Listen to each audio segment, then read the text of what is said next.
Um servidor público aposentado custa cerca de 3 vezes mais do que um empregado do setor privado.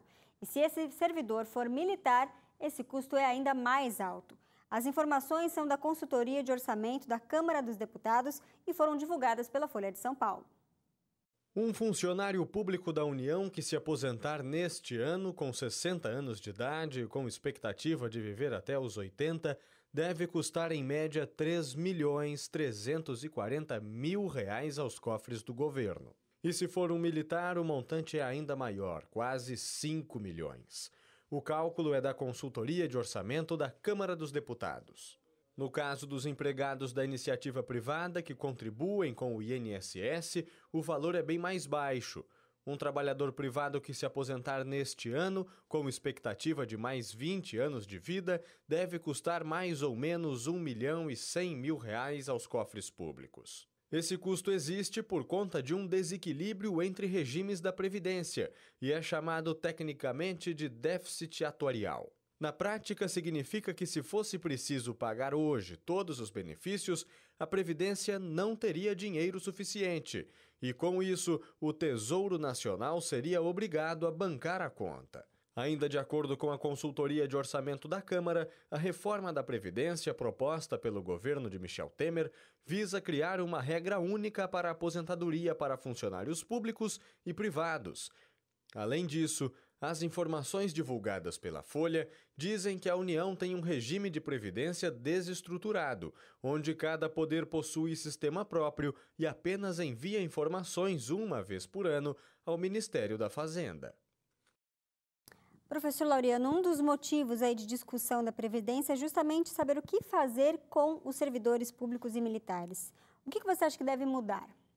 É complicado, né? Você, inclusive, nem falou ali, mas nós temos, inclusive, se você vê em média, obviamente, né, a aposentadoria, quem é o INSS e do servidor, a diferença é enorme, muito grande. Você, em média, aí, R$ 1.300, né, o do INSS, e o servidor lá é 4.000, 3.000, quase R$ 4.000. Então, realmente, existe uma discrepância muito grande entre um sistema e outro, né?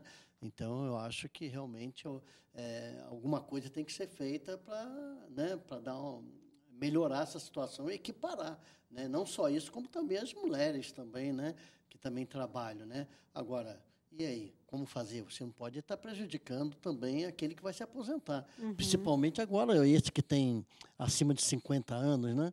Ou que já tem o sistema, já está naquele sistema, como que você vai fazer?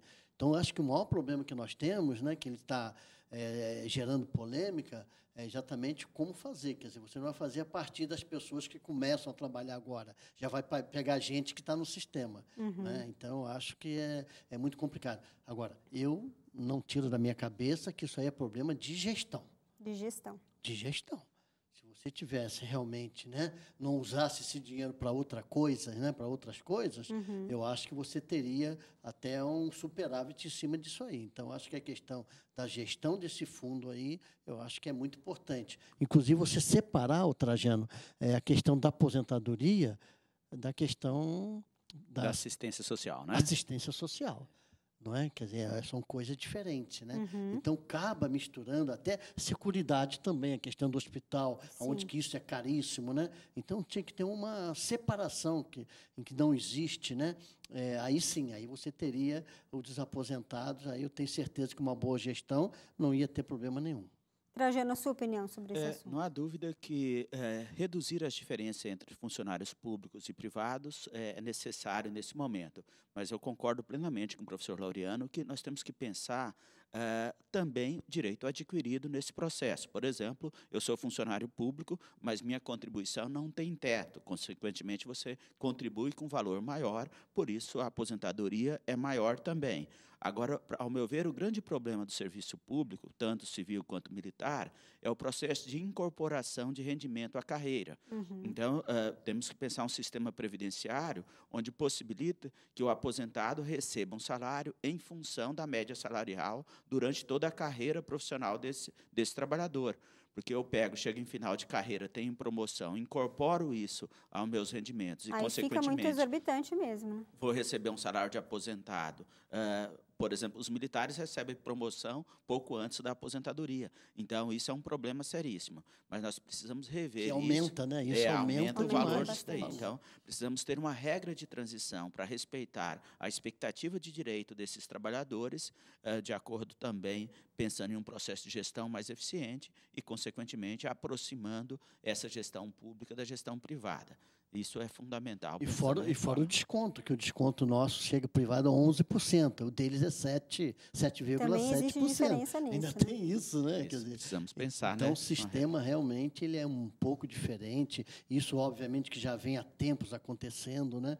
Então, acho que precisava realmente uma reformulação, mas sem prejudicar ninguém, né? Você tem que ver o que está acontecendo antes. Então, são regras novas, o que nós temos que fazer para começar de um sistema onde que as pessoas já saibam que é assim. Isso que é fundamental. Hoje, toda vez que nós discutimos reforma da Previdência, se fala na possibilidade da Previdência privada. Mas nós temos que pensar que essas pessoas que entraram, seja militar ou civil, quando entraram nesse sistema previdenciário, não havia essa expectativa. Por exemplo, de repente, o trabalhador já está lá, contribuiu mais de 20 anos. Se ele vai fazer uma Previdência privada agora, ele não vai conseguir o fundo de compensação que ele trabalhava com essa expectativa. Então, é fundamental o governo trabalhar com transparência nessa reforma, ver exatamente o que é gasto previdenciário, o que são os gastos sociais, que não há dúvida, gastos sociais têm que ser cobertos com dinheiro do Tesouro, dinheiro de impostos, e não dinheiro da contribuição previdenciária. E é claro que uma retomada no crescimento econômico vai contribuir para o aumento no fundo previdenciário para todo mundo.